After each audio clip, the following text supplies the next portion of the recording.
miqueta doncs, sí que ens hem inspirat i l'hem invocat d'alguna manera a la peça.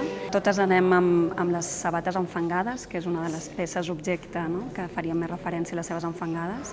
I després doncs, hi ha tot aquest moment on estic pintant amb fang, amb barbotina, la camisa de la Neus, amb la que després és aquesta pell de fang, no? Amb la qual balla. I a més hi ha com tot un llit de fang que hem fet de 100 quilos de fang que ha format part de la peça i ballant el fang també ha sigut un repte.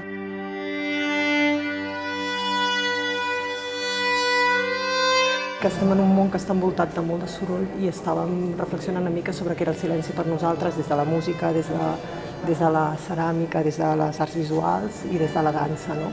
Que era una mica tornar al cos i tornar a la terra. El fang també, al final, ho deixa tot cobert d'una capa que ens iguala i que ho silencia tot en certa manera.